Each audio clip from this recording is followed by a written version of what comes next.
Should we start? Is it live stream? No, you can start, Sazzad. Okay.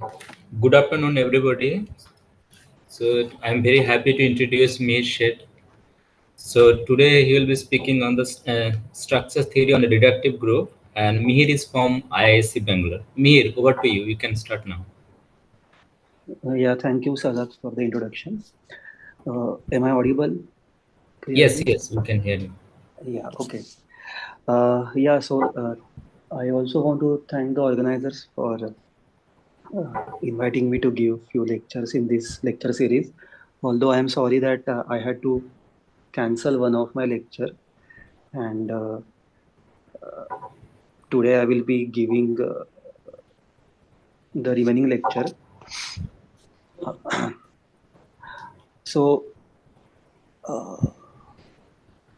I was supposed to talk on linear algebraic groups, first over algebraically closed fields and then over general fields. But then, while preparing for this talk, I realized that the theory over general fields is so vast that that even two lectures or one lecture won't do much justice to this theory. And I guess the overview of the theory of algebraic groups over any field was given by Professor Suri in the first two talks. So what I decided, uh, so so I was a bit confused about what should I talk about in just one talk, one lecture. Then I took a look at the future talks in the lecture series, and then I thought I would give some idea about what part of the structure theory of reductive groups will be relevant for the future talks. So again, this is going to be not precisely the structure and classification of reductive groups over general fields, but some overview that I think might be relevant for the future talks in this lecture series, and with lots of hands-on examples. And again, I would like to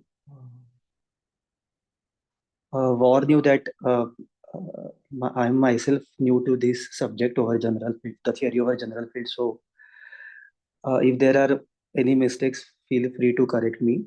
Also, feel free to interrupt if you have any questions to ask. Okay, so let me begin. I will be slow because I don't have much content as well, and uh, uh,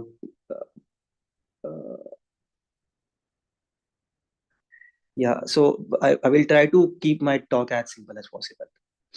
So let's begin with field K, characteristic zero field. We are assuming characteristic of K to be zero because one, then K is perfect, and second point, then K has in size, the K is infinite, and both these properties play important role when you are studying algebraic groups over K. So perfectness and the size are important. Many statements do hold over finite fields and also positive characteristic field, but then one needs to use advanced machinery from algebraic geometry to prove those things. So for simplicity, we will assume that the characteristic of our field is zero, and let capital K be a field over small k be a field extension, where capital K is going to be some algebraically closed field containing small k. So typically capital K will be the algebraic closure of K. So this capital K is going to be the ambient field um, for the affine space in which all our algebraic groups will live. So for example, here I'm talking about the affine space of dimension n square. So let's recall that what a linear algebraic group is. So again, there are many equivalent definitions of algebraic groups. One is just you consider a Zariski closed subgroup of GLN for some n. And GLN itself is a linear algebraic group. It is cut out by polynomial equations in this affine space n square plus 1 dimensional over K, where again the usual matrix multiplication and inversion are polynomial maps. So this is GLN is a linear algebraic group, and then again any Zariski closed subgroup will be called as a linear algebraic group. So yeah, typical examples are SLN, SON, SP2N, where these are defined to be those invertible matrices which preserve certain non-degenerate bilinear forms. Okay. All right. So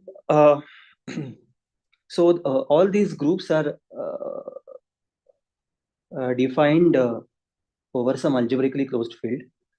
So when we write just SLN or SON or GLN, this actually means that the underlying set of these groups is K points of GLN. So GLN is actually means that GLN of K. Right. So now let G be some subgroup. Again, I won't be saying again and again that it's algebraic group or not. By subgroup, maybe I mean algebraic subgroup only. So G algebraic subgroup of GLN is said to be a K group where K is this small K. If okay, so the formal definition is that the ideal of definition of G is generated by IG intersected with this polynomial ring over K. So over characteristic zero fields, this is equivalent to saying that G is defined by polynomials with coefficients from K. Okay, but again over positive characteristic, this is not strictly speaking the same thing. So we say that G is a K group, or G is defined over small k if its vanishing ideal is actually generated by polynomials in the small field K. So all these above examples, SLN, SON, SP2, and GLN, are K groups, small K groups. So one may wonder, are there groups which are not defined over a subfield? Well, one can always cook up some example. So let's say my small k is R and capital K is C. Then consider this group, subgroup of GA cross GA, given by complex numbers of the form Z, Zi. Then this is a linear algebraic group, but it is not defined over R.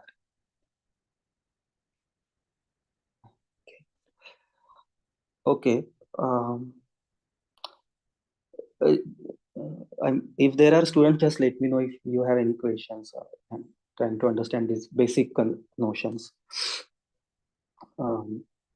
Right. So, all right. So let's recall what a reductive K group is. I'm sort of assuming that you know theory of algebraic. So you have some familiarity with the theory of algebraic groups. So I'm recalling these definitions once again. Maybe you might have seen these definitions in the first two lectures. So let G be a K group. So linear algebraic group, which is defined over small k. Then what is the unipotent radical? So we know that all Borel subgroups of K are conjugate to each other. So you take the intersection of all Borel subgroups. This is a normal connected subgroup. You take its connected component. Sorry, after taking its connected component, it's going to be connected normal solvable maximal subgroup. And the set of all unipotent elements in this group is called as the unipotent radical of G. So this again forms a K subgroup of G, and we say that G is reductive if this unipotent radical is trivial.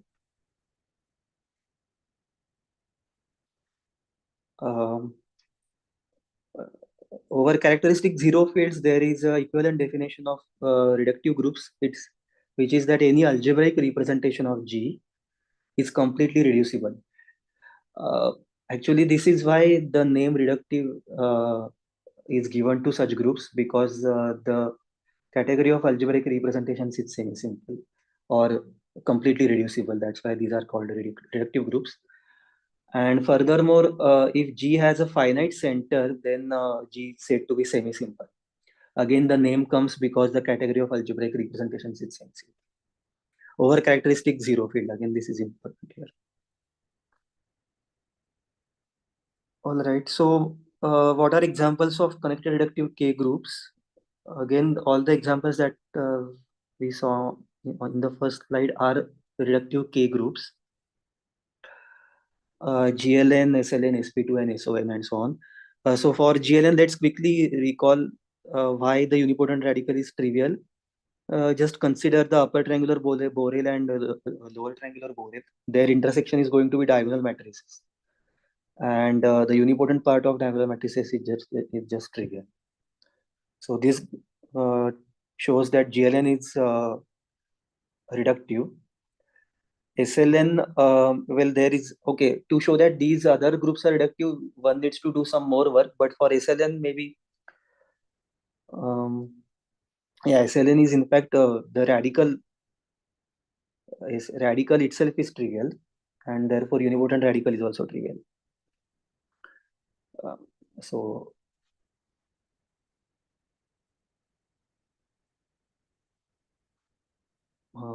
okay. So when one is not working over algebraically closed fields, and instead of over some subfield small k, there are lots of connected reductive K groups of different types occur. So just a few more examples to discuss. Okay, so when one is over let's say non-algebraically closed field K, then one can take a degree 2 extension of K prime, and one has a Hermitian space with respect to this degree 2 extension. So this is nothing but a finite dimensional vector space over K prime together with Hermitian form, and then one can consider invertible matrices or invertible linear transformations on V which preserve this Hermitian form. These are called UH. This group is denoted by UH, or if you take connected component of this group, it will be denoted by SUH, and so on. So again, these groups are defined over this small k, and these are some examples that you don't see when you are over algebraically closed fields. What are some other examples? So one can take so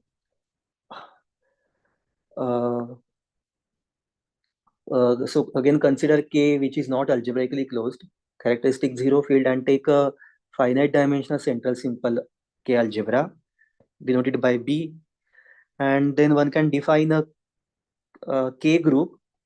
Now here I'm using another definition of algebraic groups, which basically functorial definition. It takes it's a functor from the category of K algebras to groups, and using this division algebra, one can define a functor which takes R2 units in B tensor R. And so this functor is denoted by GL1 comma B, or this K group is denoted by GL1 comma B. Its K points are nothing but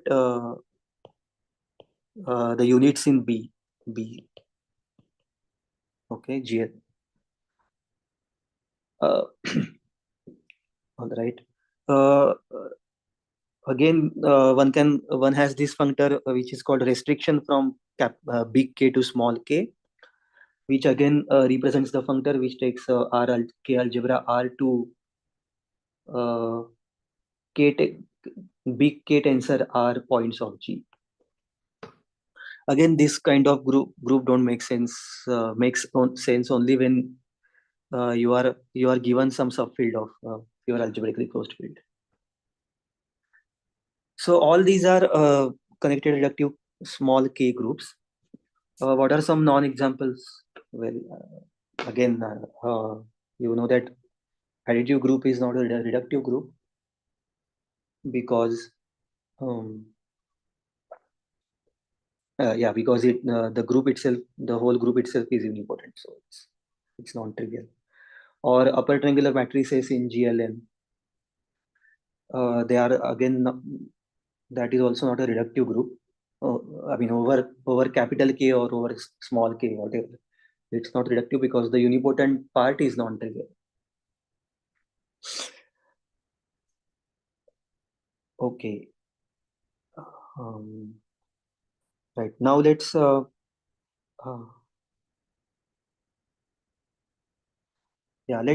at let's come to some important definitions. So let G be a connected reductive K group, small k.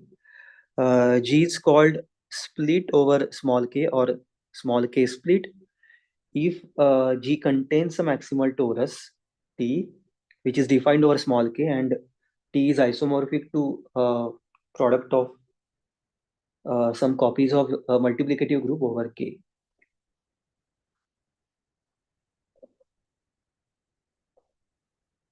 Okay. G is said to be K quasi split if right,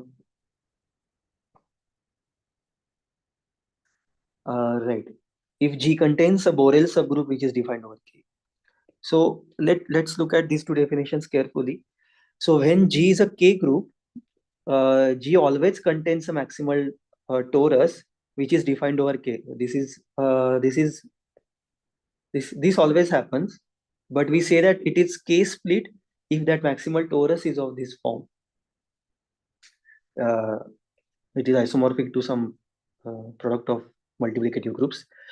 However, it is no longer true that G contains Borel subgroup which is defined over K if G is a K group, and we say that it is K quasi split if it does contain a Borel subgroup which is defined over K. We will look at few examples where this is true and where this doesn't hold. Another important definition is that G is called anisotropic or K anisotropic maybe if G contains no K split torad. Okay, so this is sort of the extreme situation of the K split groups. So note that if I have a K split group, then it is also K quasi split. Why is it so? So if I have a K split, that means there is a maximal torus which is K split. So let T be a K split maximal torus. And then these root groups, U alpha, where alpha is a root with respect to the pair G comma T, they are also defined over K. And then you know that if you take the group generated by all these root groups, uh, it's going to be normalized by T, and if you take the semi-direct product of these two, this will give you a Borel subgroup which is defined over K. So K split groups are K quasi split, but the other direction is not. Group may have a Borel subgroup defined over K, but need not have a K split maximal torus. Again, one word of uh, yeah, want to warn you about this terminology that um, if you have a K group, then there always exist a K split torus. So maximal K split torus always makes sense, but the maximal torus need not be K split. So when a maximal torus is K split, we say that the group is K split. But there always exists a maximal K split torus. Is this point clear? I hope this is clear. So again, I will we'll on the next page we will look at the examples where you can see this. Okay. So yeah, so let's begin with some simple examples. So my small k is going to be real numbers and capital K is going to be complex numbers. And then consider 2 by 2 complex matrices of this form. Then this group is it's easy to see that this group is defined over R. So it is an R group. Moreover, it is an R torus, meaning that it's a connected uh, commutative group such that every matrix is diagonalizable. But it is not R split torus. Why? Because if it was an R split torus, the R points will be of the form of product of R star. But you can easily check that the R points of T are isomorphic to the group C star.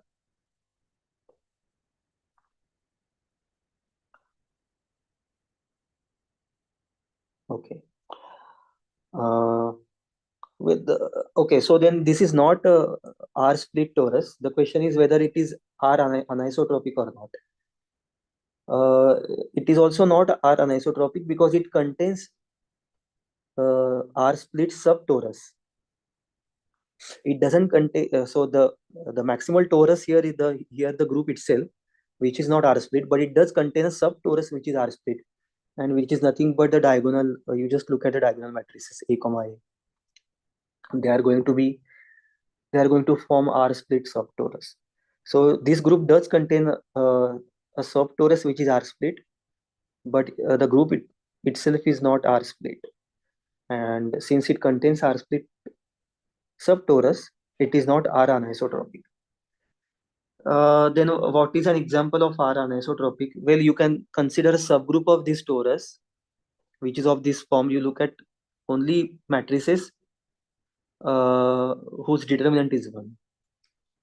Now this group is R anisotropic as well. So this is this is the group actually is SO2. Um, yeah. So the R points of this group.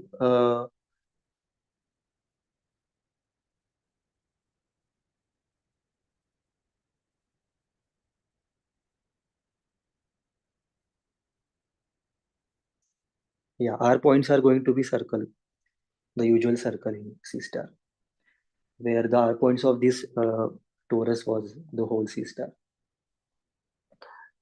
Okay. Again, let's see this T here is a torus. So a Borel subgroup in T is T itself, right? What is Borel? By definition, it's a maximal connected solvable group. So it is T itself, and T is defined over R. So as an R group, the as an R group, T is R quasi split because T is defined over R. But we have seen that T is not R split. So this is an example. Well, I mean, this is sort of stupid example that quasi split did not imply the group is split, but the other way around is true. Okay. Right. So maybe a few more examples. I will spend most of the time talking about anisotropic groups in this talk. Uh, if I think in Borel Harishchandra lectures on Borel Harishchandra theorem, they do appear prominently. So let's look at a few more examples. Now my little k is going to be periodic numbers and big K is the algebraic closure of QP. P is prime. Then there are some QP toruses which are not split and which are important in the construction of supercuspidal representations of periodic groups, which again hopefully we will see in the future talks of this lecture series. So what is an example of such a non-QP split torus? Consider all matrices in GL to QP bar of this form AB, PBA. Then the QP bar points of, well, okay, so first you have to convince yourself that this T is a torus, which is easy. It's a QP torus, it is defined over QP. Again, this is easy to see. Yeah, but it's not split over QP. It's again similar to this example here, where now -1 is replaced by P basically, and then so what are QP bar points here? They are going to be isomorphic to QP bar star times QP bar star, where the isomorphism is explicitly given by sending a matrix A, B, P, B, A is to A plus root PB, comma A minus root PB. And QP points are going to be isomorphic to multiplicative group of this degree 2 extension of QP.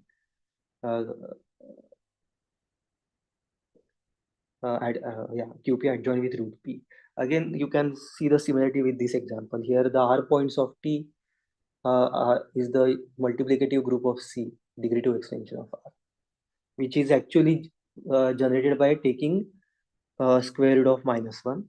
Here again, it is this extension is given generated by taking square root of P actually. So so T is not QP split, because again you can check that this group, multiplicative group of this field, is not isomorphic to QP star cross QP star. Okay, so this type of tori will be important in when one tries to construct supercuspidal representations of periodic groups. There is a nice theorem of Brouhard-Titz which gives a criteria when a group is K group is K anisotropic in terms of the topology on the K rational points. I'm sorry, I will just have some hot water.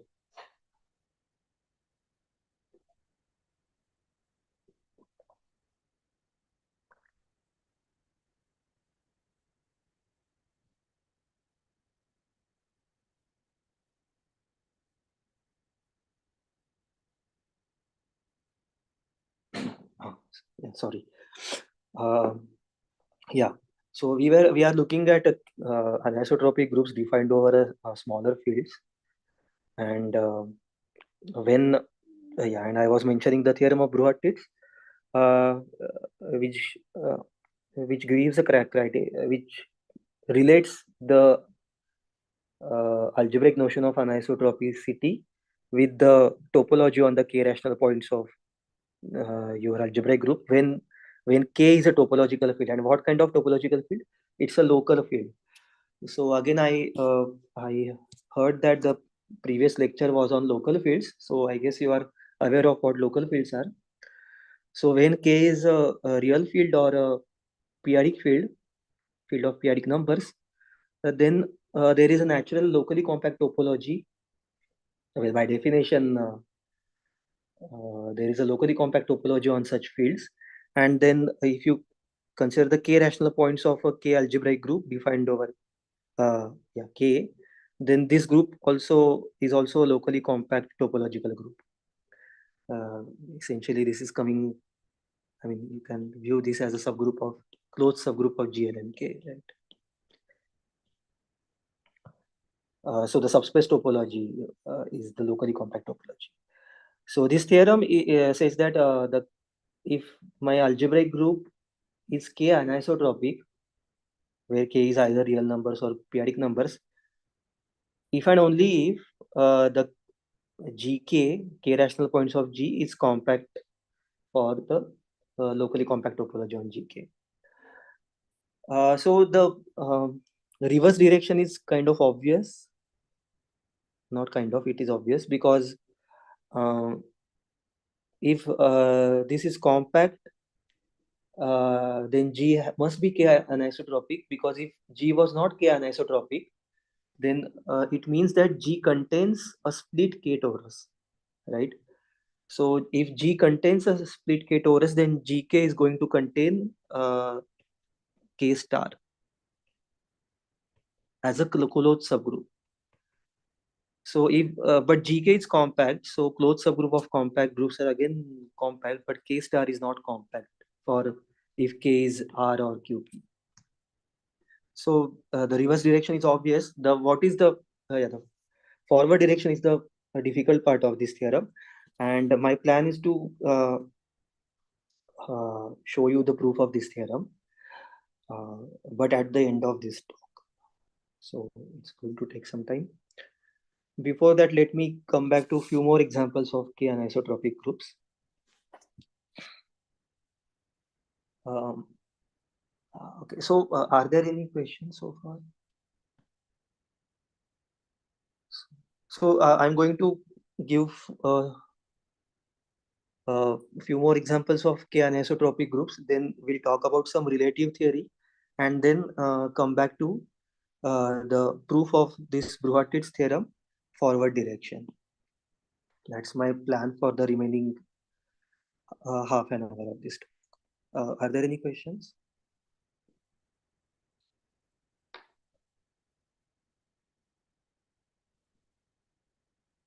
Okay.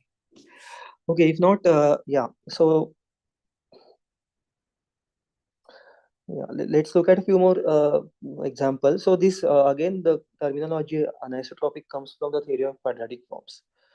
So if you're familiar with the anisotropic forms, then uh, you might then this will be more clear to you. So what is an anisotropic quadratic form? So let Q be a non-degenerate quadratic form over K.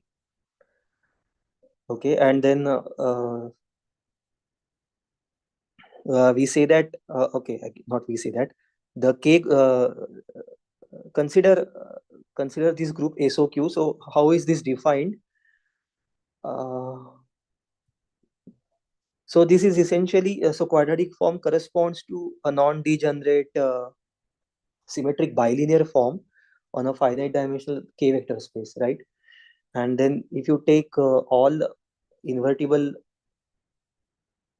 transformations of that vector space, which preserve that non-degenerate symmetric bilinear form corresponding to Q, that gives you OQ. That is this group OQ, and the connected component of that group, that OQ is SOQ. So yeah, I mean, maybe. So basically, if your SO of quadratic from x square plus y square is nothing but SO2 actually.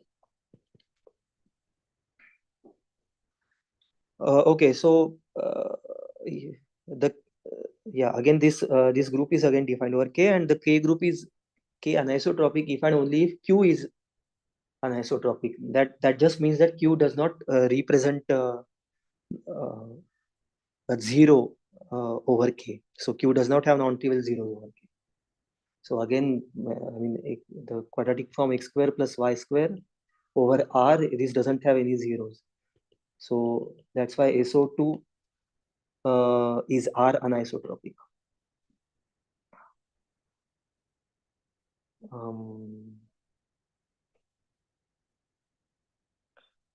Yeah, let's now look at this group which I'm denoting by GL1B. So what is this group? we have seen this notation GL1B. It represents the functor which which takes a K algebra R to units in B tensor R. Okay, so now I'm here taking a very particular example where small k is real numbers and B is quaternionic division algebra, or the usual quaternions, and then GL1B is nothing but the subgroup of 4 cross 4 matrices of this form, where you have uh, top left block is AB minus BA, top right is CD minus DC. So this corresponds to A plus BI, C plus DI. This corresponds to minus of conjugate of C plus DI, that is C minus DI, and this corresponds to A minus BI. So yeah, I'm just saying that over C, this group is nothing but GL2C. Okay. Right.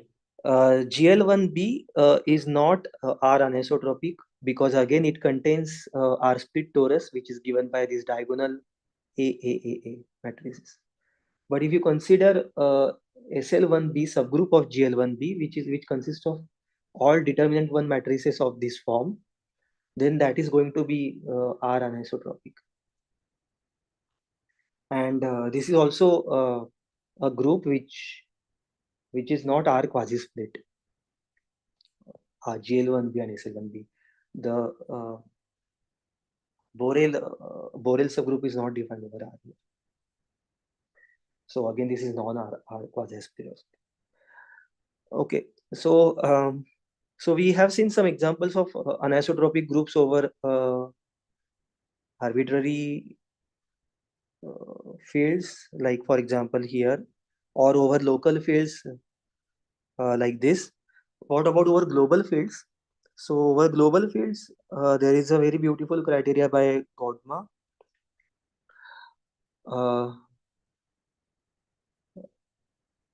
It says that connected reductive Q group, now my group is defined over rational numbers Q, is Q anisotropic if and only if this quotient GR modulo GZ. So R points of G modulo Z points of G. Again, I have to make sense of this thing here. But anyway, so GR mod GZ is compact. So I suppose that this probably will show up when in the lectures on Borel Harishatra. I just wanted to mention this. So again, GZ here, right now I'm making this crude definition, which is you just take your algebraic group G and intersect it with GLN Z. Well, GLN is actually not just defined over Q, but it is in fact defined over Z as a group scheme here. And and again, I'm fixing some embedding of G into GLN.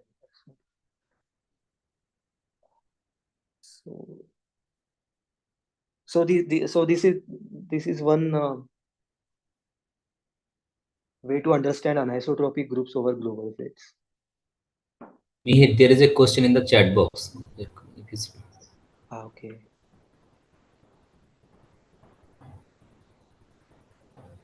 Where is? Can you check, or others? Can I read for that? No, I am reading it. Do we identify I with matrix with rows? I don't understand this. Do you identify what is I? One or I? 0 minus 1. If you take iota to mean multiplication by iota, then the matrix would be 0, minus 1 and 1, 0. Oh yeah, in that representation, right? Here you mean? Yeah, I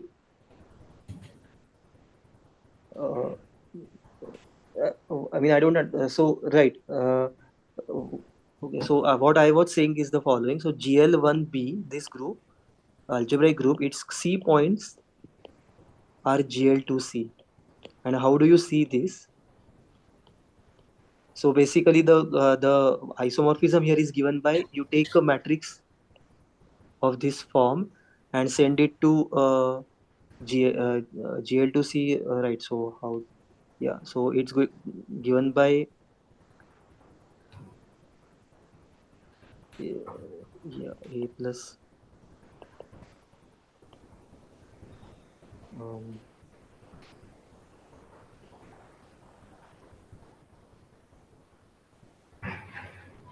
yeah. So okay. So A B minus B A mapping to A plus B I A minus B I.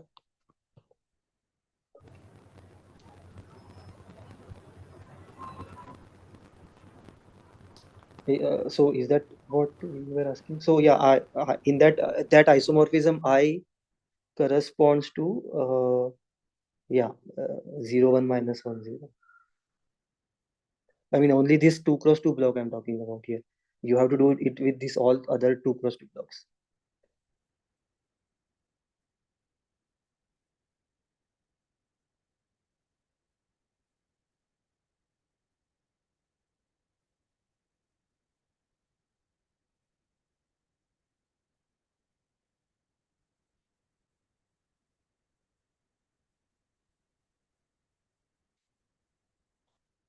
Okay.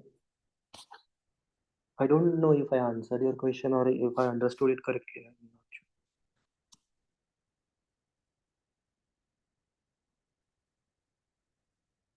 Shall I move on? Yeah, go ahead. Okay. See, what he means is that, multiplication by aljk, 1 ijk, this is how the matrix is produced on a quaternion. A plus ib plus cj plus dk multiplied by 1 ijk and this other. Anyway, we'll go for. Okay. Um.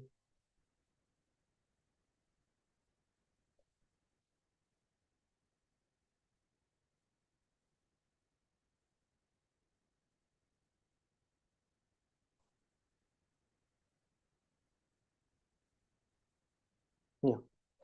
Uh. uh you wanted me to explain why the C points are GL2C, or I okay, maybe it's a okay, I don't know. Okay, so I want to give you some idea how theory of reductive groups over non-algebraically closed fields runs parallel to the absolute theory, meaning the theory of reductive groups over algebraically closed fields. Um, so let G be a connected reductive K group, and we know that over algebraically closed fields all tori are conjugate. So here in this situation, sorry, all maximal tori are conjugate to each other. Again, here in this situation, we have similar theorem that all maximal K-split tori are conjugate under K points of G. And then one can define semi-simple K rank of G, which is nothing but you pick any maximal K-split torus and look at the in G modulo its radical and take the dimension. So right. So for example, one can check that this group here, GL1B, has a semi-simple R rank 0. Again, there are other characterizations in the second bullet point about when the semi-simple K rank is 0. Is 0 or non-zero. So if the semi-simple K rank of G is non-zero, if and only if it contains a proper parabolic subgroup which is defined over small k, and if and only if G contains k-split to non-central k-split torus. I don't know why I actually wrote this point. Okay. Yeah, anyway. So again, over algebraically closed fields, we know that Borel subgroups are again conjugate to each other. Here we know that Borel subgroups need not be defined over a smaller field, but we always have something called minimal parabolic K subgroup because, well, parabolic G itself is a parabolic K group. So you can always take a minimal one. And then all these minimal parabolic K subgroups are again conjugate under K rational points of G. And then one has analogous Broussard decomposition, which I want to mention. So suppose P0 is a minimal parabolic K subgroup. It contains a maximal K-split torus S of G. And this, again, the centralizer of this is the Levy factor of P0 defined over K. So, okay, so over algebraically closed fields, you know that a Borel contains a maximal torus, and the centralizer of a maximal torus is the torus itself, right? Which is the Levy quotient of that Borel. But in this situation, this ZGS need not be equal to S. In fact, it might be bigger than S. We will see in the next slide. But nevertheless, you still have the Levy decomposition of P0, which is given by ZGS semi-direct with the unipotent part of P0. And this decomposition is again defined over small k. One has a Broussard decomposition for k valued points of G, which is given as the disjoint union of these double cosets indexed by something called k while group. So what is k while group here? Well, you have this maximal k split torus S, right? You take its normalizer and go modulo the centralizer. Again, this might look like very similar to the absolute theory, but let me warn you that this k while group need not be the same as the capital K while, the usual while group of G. And okay, so let me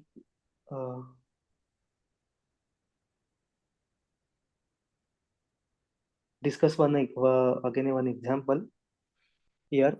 So here we are going to now take small k to be qp, capital K to be qp bar. B is going to be now that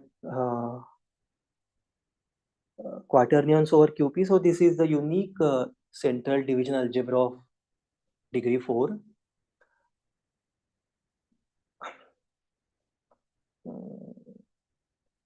Well, which is I should say the unique non-split or non-trivial. There is always M2 QP.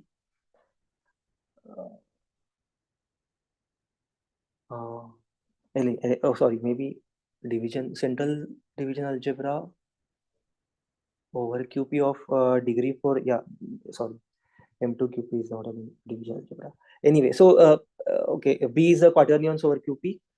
And now I'm taking G to be my GL2B. So again, what is this? So instead of now considering the unit, so this represents the functor which takes QP algebra R2. Now instead of taking units in B tensor R, you take matrix ring 2 by 2 matrices with coefficients from B tensor R, and then take the units in this. So that this is what I am denoting by GL2, B tensor R over QP. Okay, so again what are the rational points of G? They are nothing but the usual 2 by 2 matrices, invertible with entries from B, and this division algebra splits over unramified degree 2 extension of QP. So its QP square points are the 4 cross 4 matrices with entries from QP square, degree 2 unramified extension of QP. This is, and over QP bar, this G here is isomorphic to GL4. So this is a connected reductive QP group. This has semi-simple QP rank 1. This contains a central QP split torus isomorphic to GM.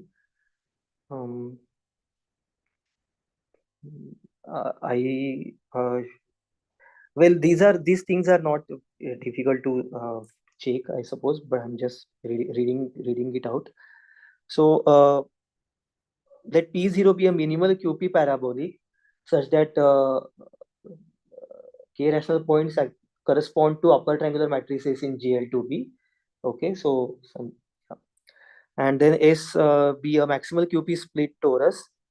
Then the rational points of the centralizer of S is actually not K star cross K star, but B star cross B star here, because because yeah, I mean, you know that B is a central K algebra, so yeah, B commutes with everything that is in K. So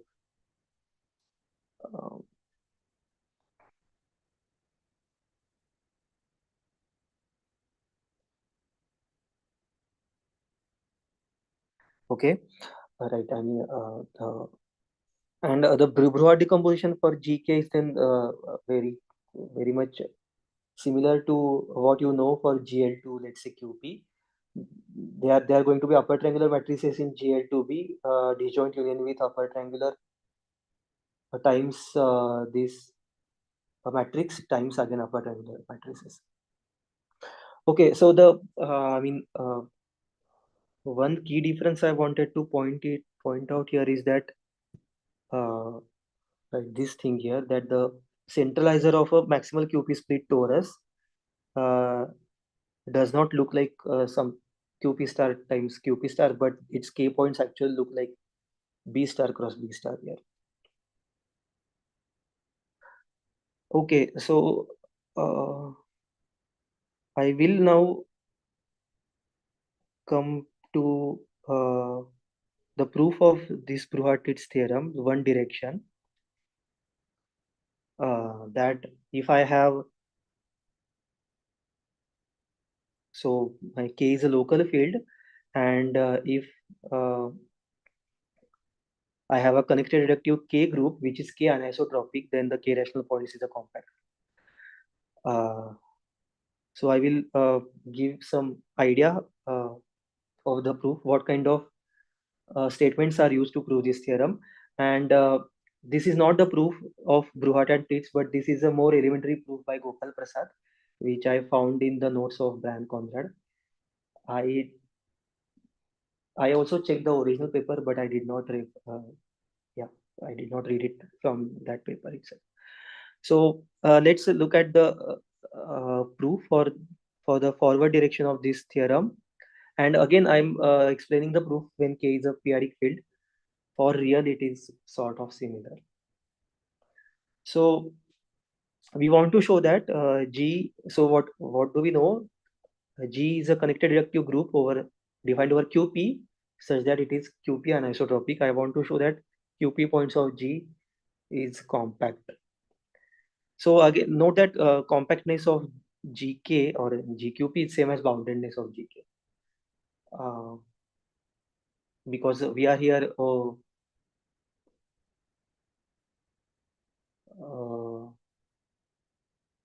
yeah, this is something holds in local fields that closed. I mean, also for QP that closed bounded is compact.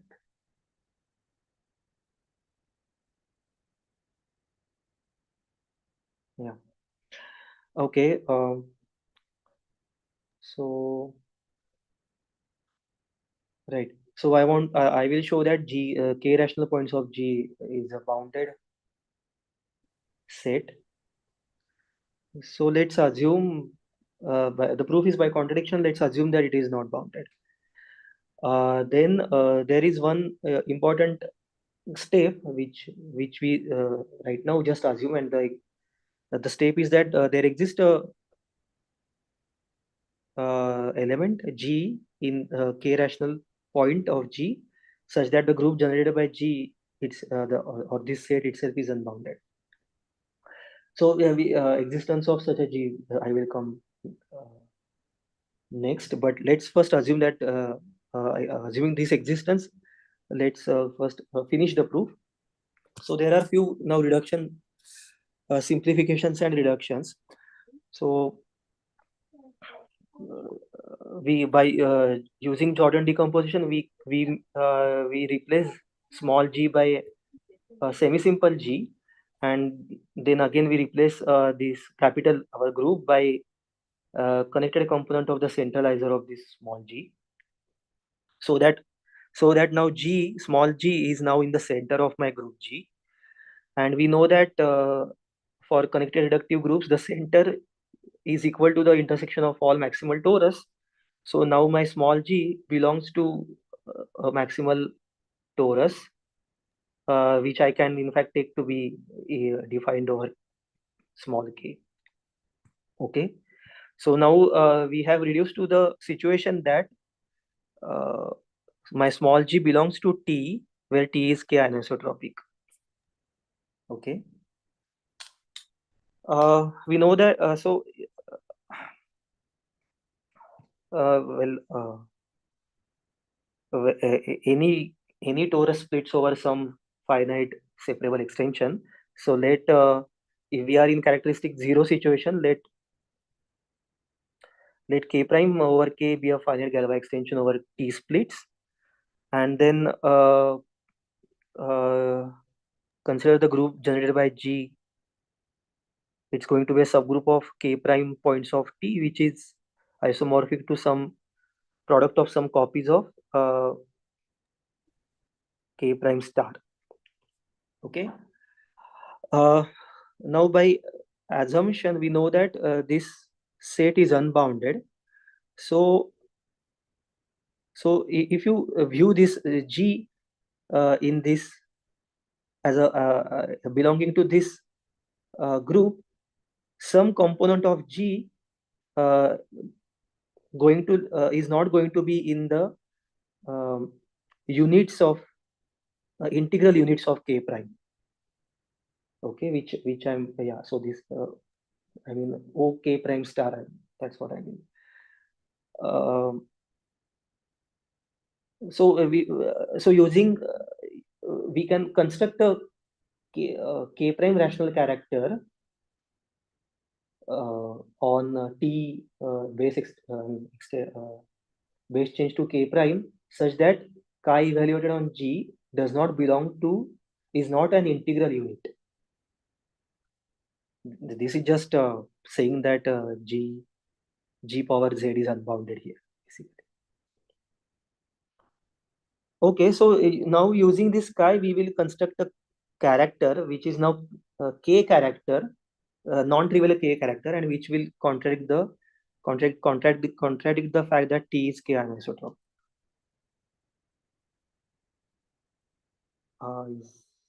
Okay, I hope this is clear. So well, I mean, just using this chi, one just takes product of the Galois conjugates of chi essentially, and so this then call it psi, which then defines a k character from T to Gm, and again since chi G is not it does not belong to units in k prime. It's easy to check that psi G also does not belong to units in k prime, which in fact implies that psi is a non-trivial character. So, and this means that T is not K anisotropic. Okay, so this finishes the proof, assuming that there exists element G which generates unbounded subgroup in the K rational points of G. Is there any comment or question? Okay, so so let's now look at this existence of small g, point G, rational point on G. Okay, here we use lots of important properties of connected reductive K groups and the fact that characteristic of K is 0, so that we can choose a faithful semi-simple algebraic representation of G. So which I am denoting by G G2 yeah, product of GL WIs. WIs are irreducible G representations, and rho I is the action of G on WI. So so the proof is by contradiction, right? So we assume that the rational points of G is not unbounded. So that means that there exists some I naught such that rho I naught, the image of GK under rho I naught, is unbounded in this finite dimensional K vector space endomorphisms of WI naught. Okay, so now I want to show that there exists one K rational point such that G power Z is unbounded. So again, assume that for all G in GK, this set is bounded. This just means that the action of G on WI naught has integral eigenvalues. Here we are actually using that we are over local fields. Okay, so there is a notion of ring of integers which is given by all elements with absolute value less than or equal to 1 and so on. So suppose that for all G, rho I naught of G has integral eigenvalues, then that implies that the trace of this operator lies in the ring of integers of K. Okay. Now there is a okay. So now we know that GK, the set of K rational points of G, is Zariski dense in G. This is again a non-trivial theorem by Grothendieck. Here again we are using the fact that characteristic of K is 0 and G is connected reductive. And G, I mean, note that these WIs are irreducible representations of G, but since GK is Zariski dense in G, the K rational points of G also acts irreducibly on each WI, in particular on this WI naught. Now we are considering WI naught as an abstract representation of this GK. Okay.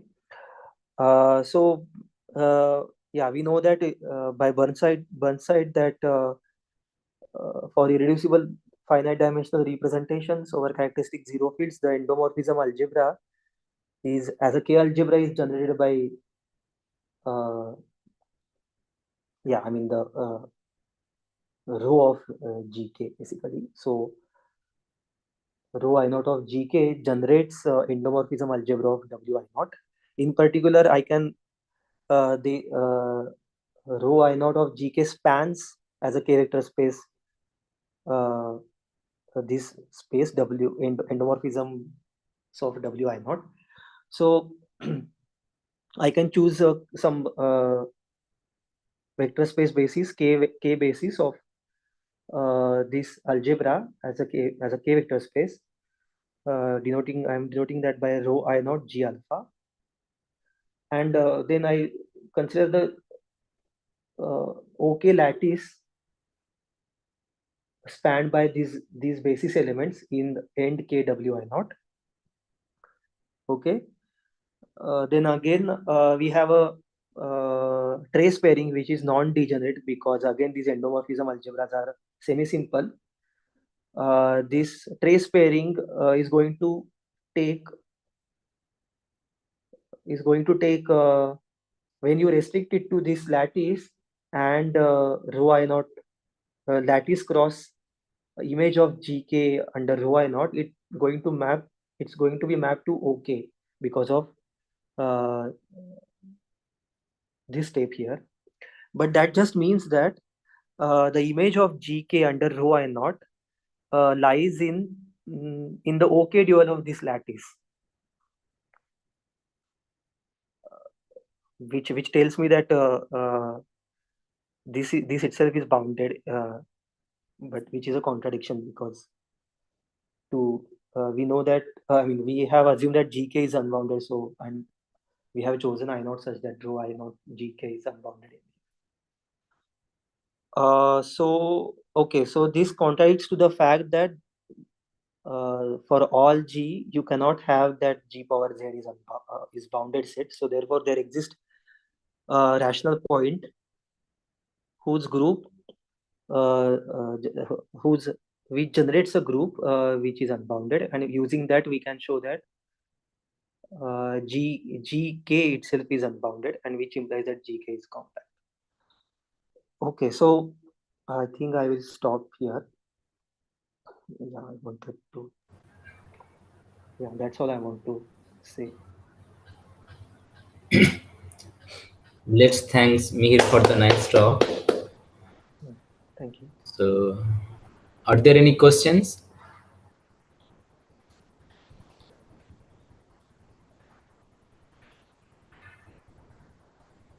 Since there is time, maybe I should explain my point. Yeah, sure. You see, when you take complex numbers as matrices acting on R2, Yeah. then iota is identified with rotation through pi by 2 anti-clockwise. Yeah.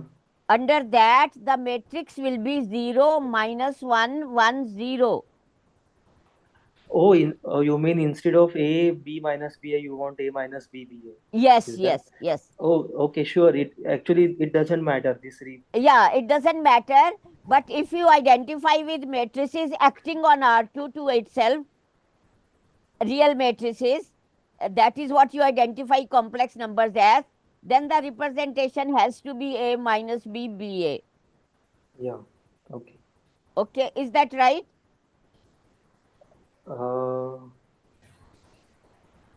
That is what I think even Copson would give like this, I think. Yeah, sure. I mean, the first column is given by 0, 1, and the second column is -1, 0. Yeah.